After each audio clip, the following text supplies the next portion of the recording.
አምነንና ሮዛ ድብቅ የፍቅር ግንኙነት አላቸው። ዛሬ ነፍሰ ጡር ሆኜል ነበር፣ ነገር ግን የአባትነት ማድረግ ስለማይገባህ ልጁን ላስወርደው ነው ብላ ነግረዋለች። ይህንን የሰማው አምነ ግን የልጅ አባት ሊሆን ነበር ሲል በሀዘንና በትካዜ ተዋጠ። ሆስፒታል ደርሳ ከመጣች በኋላ ከዴቭ ጋር ያረገዘችው ጽንስ 99% አባትና ልጅ መሆናቸውን እንዳረጋገጠች ለባንቴሮን ነግረዋለች። ውድ ባንቴሮን እያለች እንደተለመደው ልታሾፍ ፈልጋለች። ውድሽን ፈለጌ፣ ለማንኛውም የአንቺ ሴራ ተደርሶበታል ሲልም ከባንቴሮን ጥሩ ምላሽ ያላገኘችው ሮዛ ባንቴሮንን ለማቃጠል ብዙ ነገሮች እየለፈለፈች ነው። በዚህ ቅርብ ርቀት ሆኖ የሚከታተላት አምነን ግን ወረቀቶችን ሰብስባ ከሆስፒታል ስላመጣችና ልጄን አስወረደችብኝ የሚል እምነት ስላለውም ልጄን አስወረድሽብኝ በማለት ጉርቧን አነቃት። ወደ መኪና እየገፈተረና እየጎተተም እንድትገባ አደረጋት። የት እንደሚወስዳት ግራ ተጋብታለች። የት ነው የምትወስደኝ ስትል ጠይቀችው። ለመልሷ ምላሽ አልነበረውም።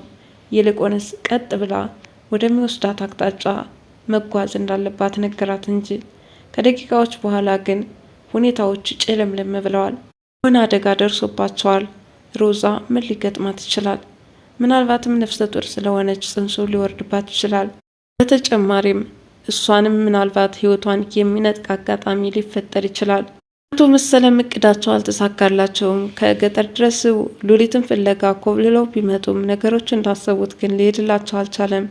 ያችን እንቋን ሙሽራ እጃቸውን ለማስገባት ያደረጉት ጥረት አልነበረም። እናትና አባቷን ቤት ድረስ እየሄደ እስከ ማስፈራራት ደረጃ ድረስ። ሉሊት ትምህርቷን አቋርጣ የከተማ ኑሮ ሀብላ ከጀመረችው ሰንበትበት ብላለች። ይህንን በመፍራት ከገጠር ወደ ከተማ እንዲኮበልሉ እያደረጋቸው ዴቭን ለምን ዋናውን አልገድለውም የሚል ሀሳብ ስላላቸውም በዙሪያቸው የከበቧቸውን ሰዎች በማዘዝም እንዲያግቱት ትዕዛዝ አስተላለፉ። እነዚህ አጋቾች ግን ለአቶ መሰለ የነገሩት ነገር በጭራሽ ዴቭን ሊያገኙት እንዳልቻሉና እሳቸው ያዘዙትን ትዕዛዝ መተግበር እንዳልቻሉ ነው የተነገራቸው።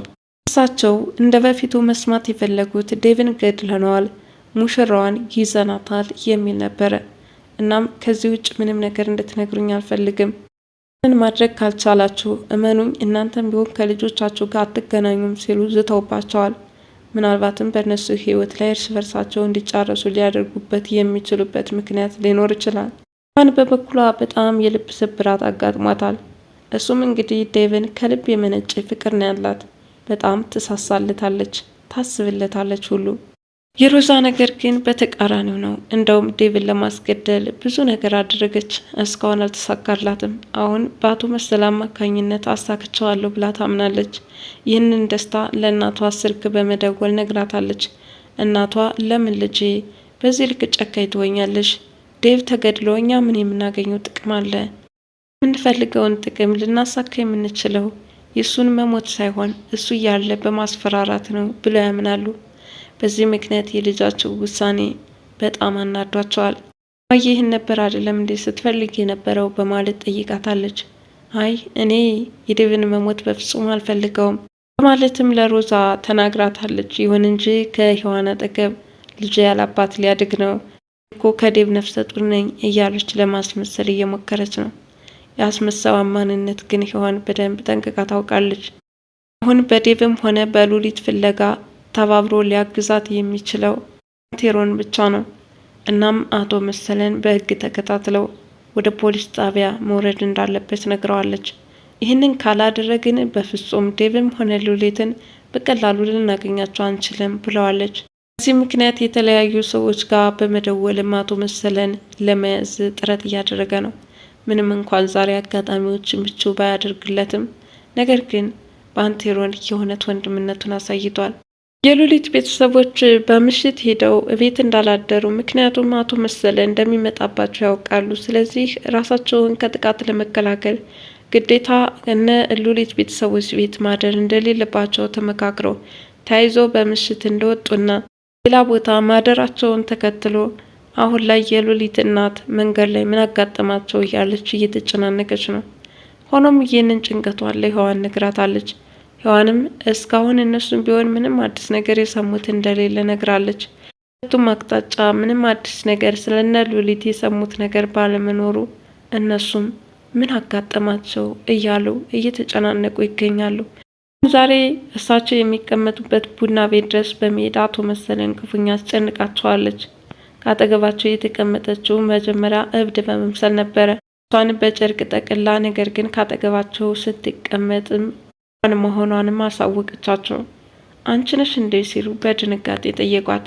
እሷም አሁን ነኝ አቶ መሰለ፣ አሁን የፈለግኩት ለአንድ ነገር ነው ማለት ንግግሯን ትቀጥላለች። አቶ መሰለ እንግዲህ በሀብት ከሌሎች የተሻልኩ ነኝ ብለው ያምናሉ። ራሳቸውን እንደ ንጉስ ይቆጥራሉ።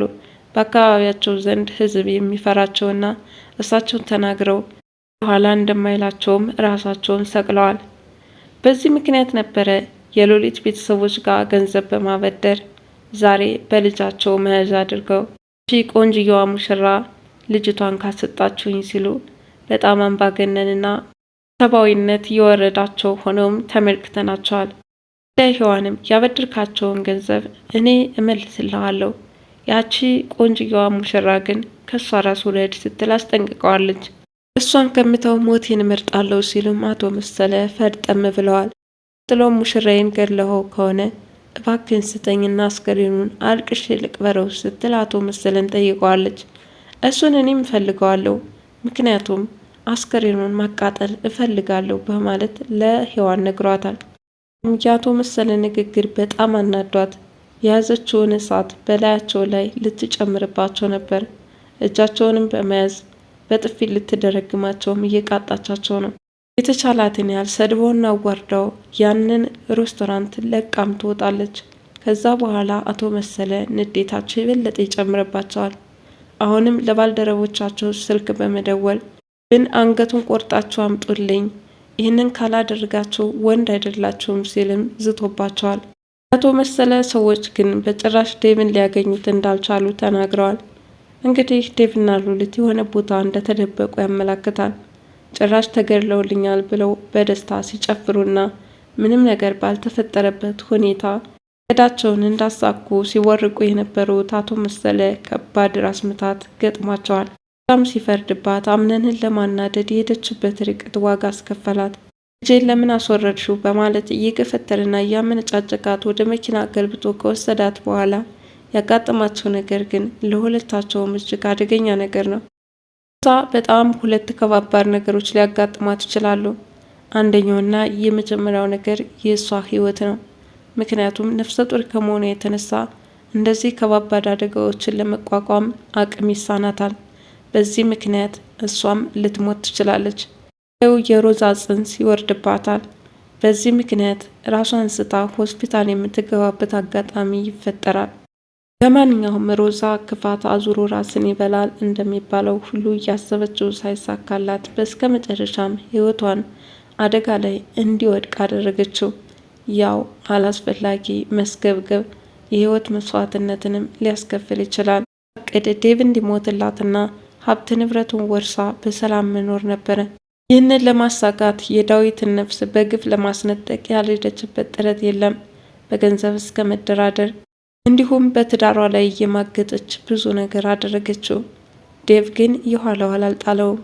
ከተደቀኑበት አደገኛ ሰዎች ራሱን መከላከል አስችሎታል። እንደውም ዛሬ ባንቴሮን በጣም መልካም ወንድሙ በመሆን ዙሪያው የሚያንጃብቡ ሰዎችን እየተከላከለለት በሰላም እንዲኖር አድርጎታል። አሁንም ቢሆን ቶሎ ባንቴሮን ይደርስለታል ብዬ አስባለሁኝ። ሉሊትም የጀመረችውን ትምህርት በግብ አጠናቃ ለምትወዳቸውና ለምትሳሳላቸው ቤተሰቦቿ ትደርስላቸዋለች። ለማንኛውም ያው ፈተና ያለ ነው በህይወታችን። አንድ ነገር ስናስብ የሚያሰናካክለን ብዙ ነገሮች አሉ። እነዚህ ፈተናዎችን እንዴት በድል እናሸንፋቸዋለን የሚለውን ነገር የምንማርበት ይመስለኛል። በቀጣይ ክፍል እስከምንገናኝ ድረስ ለቻናሌ አዲስ የሆናችሁ ላይክ፣ ሼር፣ ሰብስክራይብ በማድረግ ቤተሰብ እንድትሆኑ በትህትና ጠይቃለሁ። ባይ ባይ።